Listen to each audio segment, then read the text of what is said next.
Salut tout le monde, bienvenue dans cette nouvelle vidéo. Aujourd'hui, c'est l'heure de faire le bilan de mes lectures du mois de décembre. Je suis toute seule parce que Morgane n'a pas eu trop le temps de lire. Et moi, je peux vous dire qu'il y a une série qui m'a accaparé pas mal de temps. Je vous montre tout ça, c'est parti. On commence avec les suites de séries de manga, avec le tome 8 d'Insomniac. Toujours une lecture aussi chill. La relation de nos deux personnages ici, elle a été un peu plus compliquée, un peu plus limitée, mais c'est toujours aussi chouette à lire. C'est sans prise de tête. Et vivement la suite, je vais en faire encore 1 ou 2 par mois, histoire de rattraper tranquillement le rythme de parution. Et puis ça se finit bientôt, je crois au mois de mars, avec son 14e tome. Changement d'ambiance, vous le savez, avec mon petit thriller psychologique de Kessambe, avec les tomes 6 et 7 de Echoes.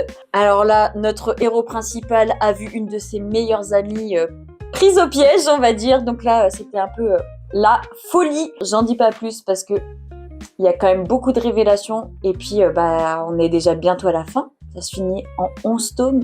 J'espère vraiment me faire la suite et fin en janvier. J'ai lu le tome 2 de Dream Maker de Zilo. J'avais plutôt aimé le premier, même si je trouve qu'il y a beaucoup d'éléments qui sont mis en place. C'est un peu le même problème dans ce tome 2. Je trouve qu'on s'y perd un peu et puis là c'est un peu la panique suite à l'apparition de cette vieille maladie qui normalement avait disparu. Et là, c'est tout simplement la réunion de tous les Dream Makers pour comment ils vont gérer la situation. Et notre Kiyo, il est trop curieux à mon avis et il va se retrouver mêlé au milieu de cette histoire. Je crois que ça fait très longtemps qu'on attend le tome 3, je sais même pas si finalement va y avoir une suite. Mais voilà, c'est pas un énorme coup de cœur, il y a de très bonnes idées, mais c'est parfois un peu trop brouillon. Comme je ne sais plus si je vous en avais parlé, je remets une petite couche sur Le rêve de mon père que j'avais découvert de Taiyo Matsumoto, très très sympa sur une relation au début très compliquée entre un père et son fils. Voilà, au cas où, j'ai fait une vidéo dédiée. N'hésitez pas à aller la voir. Et la série qui m'a occupé pas mal de temps ce mois-ci, c'est évidemment Hikaru no Go. J'ai fait la lecture des tomes 2 à 10. Je les pose parce que c'est lourd. Pour rappel, on y suit Hikaru Shindo qui découvre un jeu de Go dans son grenier. Mais bon, il se dit qu'est-ce que c'est que cette vieillerie? Et en sort un être, un fantôme, un esprit.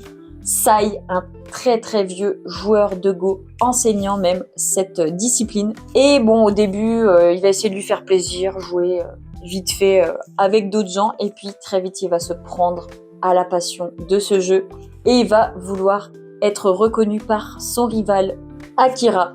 Mais Akira, lui, il court après Sai plutôt que Hikaru de base. Et vous allez voir que très vite, la course-poursuite va un peu s'inverser. Donc vous avez d'abord les petits tournois au collège et puis peu à peu, Hikaru va beaucoup s'entraîner chez lui avec ça et puis même par exemple avec internet sur ordinateur. C'est vraiment très très cool. En plus, vous avez quelques règles de ce jeu, mais rien de trop barbant et ça donne quand même envie d'y jouer. Il y a des matchs qui sont vraiment très intenses. J'étais un peu sceptique, je pense, au premier tome. Je me suis dit, bon, le Go, c'est sympa, une espèce de jeu, on va dire, d'échecs japonais. Et au final, j'ai dévoré les tomes. Ça se lit très très vite. Le dessin est magnifique. Vous avez pas mal de codes classiques du shonen avec des tournois. Mais ce que je trouve vraiment très chouette, c'est que, Hikaru, il apprend également dans la défaite. Tous les personnages, même les secondaires, ils sont attachants. Ils ont chacun leur petit caractère, mais franchement, c'est une super série et je pense que je suis déjà à la moitié, donc j'aurai sûrement fini le mois prochain. On passe aux suites de BD avec le tome 5 de Lila. Cette petite série jeunesse où on suit Lila qui grandit, qui passe de classe en classe, qui a des copines très déjantées. Et elle, elle approche un peu plus de son rêve, on va dire, dans ce tome-là, puisqu'elle visite même un centre spatial européen. Donc ça la remotive carrément et elle a toujours cet objectif de devenir astronaute. Mais en parallèle, arrivent les fêtes de fin d'année. C'était vraiment le bon moment pour lire ça. Et elle a un très beau cadeau à Noël puisqu'elle va partir en vacances avec sa famille et son amoureux. Et il y a encore de très belles questions qui sont soulevées. C'est son premier amour, mais voilà, elle montre qu'elle veut prendre son temps et c'est très très chouette à voir. C'est encore une fois rempli d'humour. Moi, je me régale à lire ça, je me tape des barres et puis ça me fait me repenser à moi à l'époque du collège, etc.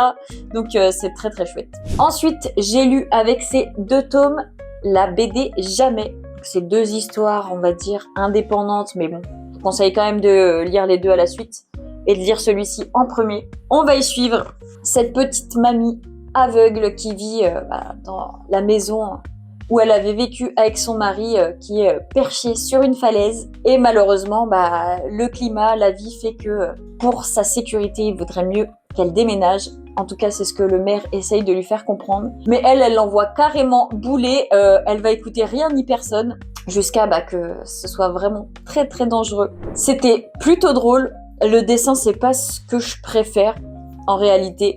Mais c'était pas aussi dramatique que ce que je pensais, donc franchement c'était chouette à lire. Et dans le tome 2, on retrouve donc Madeleine. Et ce qu'on peut dire, c'est que le maire, lui, sa carrière a un peu tourné au vinaigre, puisque les médias sont venus mettre leur grain de sel dans cette histoire. Sauf que peu à peu, la falaise s'écorche, s'effrite, et les gens qui n'ont pas tout le temps conscience du danger, viennent prendre des photos, etc. Ça ressemble beaucoup à être tard. En tout cas, ça se passe en Normandie. Et il y a une petite surprise que je vous laisserai découvrir. C'est sans prise de tête, ça se lit assez vite. Franchement, c'était très sympa à lire. Ensuite, j'ai lu Bigouden de Stan Silas dans ce grand format qui regroupe tous les tomes parus. On va y suivre Goulouen, un jeune breton de 8 ans qui adore se promener sur la plage parce qu'il adore jouer avec ses copines les mouettes. Et un jour, il va faire la découverte d'un bateau échoué avec à l'intérieur une petite fille qui semble venir de très très loin, une petite japonaise en réalité, qui ne parle pas un mot de la langue et qui va être recueillie par cette famille bretonne très particulière, puisqu'à l'intérieur, on y retrouve une grand-mère bretonne pure souche qui adore respecter les traditions ancestrales. Une bigoudaine qui va essayer de lui enseigner notamment toutes les traditions bretonnes. Les 2 enfants vont donc grandir ensemble et ils vont surtout côtoyer et affronter des créatures du folklore breton. C'était hyper drôle. Surtout quand on connaît un peu tout ce qui existe selon les légendes bretonnes. Je trouve ça trop chouette. Le dessin, moi je l'adore, je trouve vraiment magnifique. Comme souvent dans la jeunesse, en plus dans ce grand format, on en profite pleinement. C'est rempli d'humour, il y a de l'action, il y a des petites bagarres, il y a des personnages secondaires qui sont assez chouettes. On va aborder doucement par exemple du handicap ou la solitude notamment. Mais c'était très sympa. En plus, à la fin, vous avez une petite surprise qui vous est réservée dans ce livre. Donc, je vous le conseille vraiment.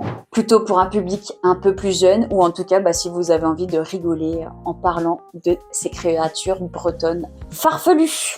Et évidemment, je me suis lu un petit conte des cœurs perdus avec Le voleur de souvenirs. Donc, Loïc Clément, toujours.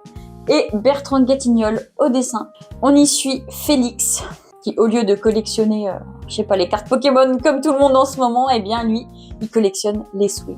Donc dès que quelqu'un éternue, la phrase classique de « à vos souhaits », eh bien en fait, il se les approprie et il les attrape dans des petits bocaux qu'il expose, voilà, tranquillement. Jusqu'au jour où il rencontre une fille à qui il va tenter de répéter cette technique et là, rien ne se passe. On dirait que cette jeune fille n'a aucun souhait dans la vie. C'est très mignon, je n'en dis pas plus parce que comme d'habitude c'est très très court, mais celui-ci fait partie de mes préférés, franchement pour l'instant dans tous ceux que j'ai lus. Le dessin est toujours aussi beau, je pense que Loïc Clément fait vraiment attention à s'entourer de très très bonnes personnes. En tout cas ça colle parfaitement avec l'idée qu'il voulait mettre dans cette histoire et je vous recommande encore une fois, je sais, on va le dire dans toutes les vidéos presque, mais de découvrir cette collection, les contes des cœurs perdus. C'est simple, efficace et ça vaut vraiment le coup. On passe au roman Oui Oui. J'en ai lu un avec Gringe, Ensemble on aboie en silence. Évidemment, plus connu pour son art de la musique. Ce petit rappeur, eh bien en fait, il a écrit un livre où il va y parler de sa vie, de ses déboires, mais également de la vie de son frère qui a été diagnostiqué schizophrène. Vous allez y apprendre plus de choses sur ce trouble qui est assez mal représenté. On va aussi avoir droit à des écrits même de Thibaut. Et puis leur relation va fluctuer entre ces deux frères, entre par exemple l'internement de Thibaut et d'un autre côté la célébrité de Guillaume, on va dire, avec tout ce qui est casseur-flotteur, Orelsan, etc.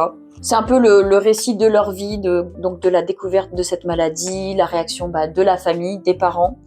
Et puis, par exemple, on va avoir des anecdotes de soirées, de voyages, entre autres. C'est vraiment très rapide à lire, en tout cas pour moi qui n'ai pas trop l'habitude des romans. Il y a 170 pages, des chapitres assez courts, donc franchement, un chapitre par-ci par-là tous les soirs, ça l'a très bien fait. Donc si vous avez envie d'en apprendre un peu plus sur la vie de ce rappeur et de son frère qui a cette maladie, c'est un très bon livre sur le sujet. Voilà, la vidéo touche à sa fin. Pas énormément de lecture parce que c'était les fêtes de fin d'année, on s'est reposé, pas trop, mais c'était très très cool. On espère que tout s'est bien passé pour vous. N'hésite pas à me dire quelles ont été tes meilleures lectures et les pires de la fin de l'année 2024. Et moi je te retrouve très bientôt pour la prochaine vidéo. Salut!